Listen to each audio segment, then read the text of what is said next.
O governo Bolsonaro reduziu em 90% a verba destinada ao enfrentamento da violência contra a mulher desde 2020. A informação foi divulgada em uma reportagem do jornal Folha de São Paulo. Enquanto reduz os recursos, o presidente da República e candidato à reeleição tenta conquistar o voto feminino ao divulgar as ações a favor das mulheres realizadas nos últimos 3 anos. A reportagem é de Júlia Pereira.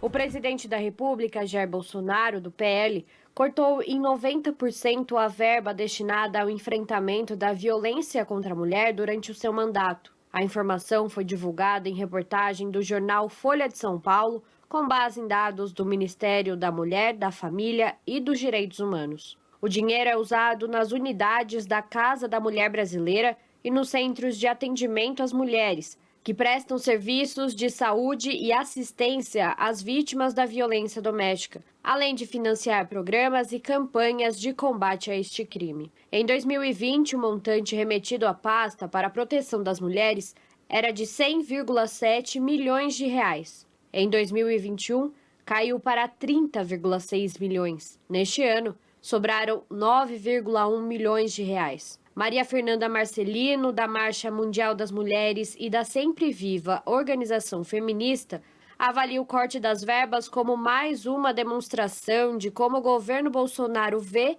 e trata a violência contra a mulher no país. O pensamento reacionário, misógino do Bolsonaro e de todos que estão nesse mandato, nesse governo, é de que as mulheres são uma sub-raça, né? São sub-seres e que estão a serviço dos homens e, portanto, podem estar à disposição deles tanto para a violência sexual quanto para os serviços domésticos de cuidados, né? Esse governo vê as mulheres como seres desprezíveis, dispensáveis na sociedade, né? Então, nenhum respeito, nenhuma consideração e menos ainda política pública que ampare essa parcela da sociedade que sustenta, na verdade, a economia, que sustenta o Brasil caminhando, né? Para 2023, os recursos destinados ao Ministério da Mulher, da Família e dos Direitos Humanos devem subir um pouco e chegar aos 17,2 milhões de reais, mais ainda com queda de 83% em comparação a 2020, segundo a proposta de orçamento entregue pelo governo federal ao Congresso. A redução dos recursos poderá resultar ainda na paralisação do Ligue 180, canal da pasta que recebe, analisa e encaminha denúncias de violações contra a mulher, além de disseminar informações sobre o assunto. O serviço, que funciona 24 horas por dia no Brasil e em outros 16 países, precisa de 30 milhões de reais por ano para funcionar.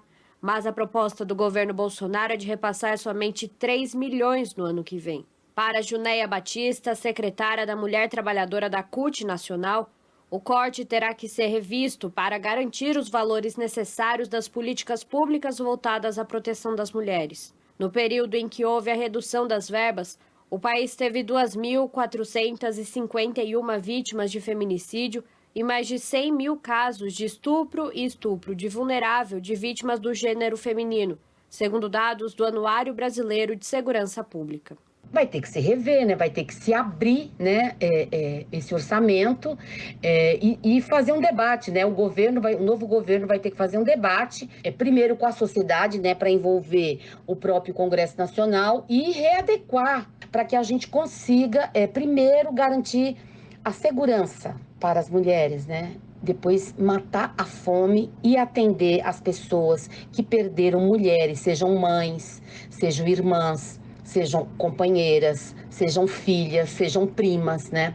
Que perderam pessoas durante a pandemia, perderam muitas vezes a forma de sobrevivência. Então, provavelmente, o novo governo vai ter que rever, jogar esse orçamento no lixo, fazer um debate com a sociedade e apertar o Congresso. Ao mesmo tempo em que reduz as verbas destinadas ao enfrentamento da violência contra a mulher, o presidente da República e candidato à reeleição tem tentado conquistar o voto feminino ao destacar em sua campanha as ações realizadas a favor desse público em seu governo. Mas a integrante da Marcha Mundial das Mulheres e da Sempre Viva organização feminista, Maria Fernanda Marcelino, Lembra que muitas dessas propostas foram rejeitadas por Bolsonaro antes de entrarem em vigor. Exemplo disso é um projeto de lei sancionado em março, que propõe a distribuição gratuita de absorventes íntimos a meninas e mulheres em situação de vulnerabilidade social, como estudantes carentes e presidiárias. Após ter sido aprovado pela Câmara e pelo Senado em setembro do ano passado,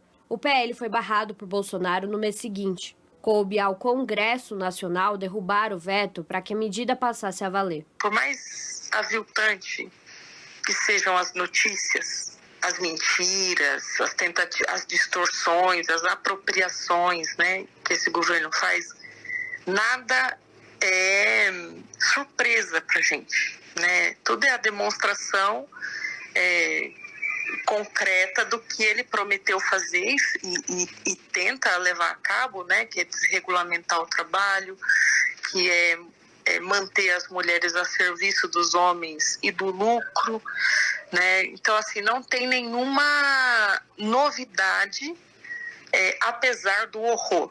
Júlia Pereira, Rádio Brasil Atual e TVT. Você está ouvindo Jornal Brasil Atual. As notícias que os outros não dão.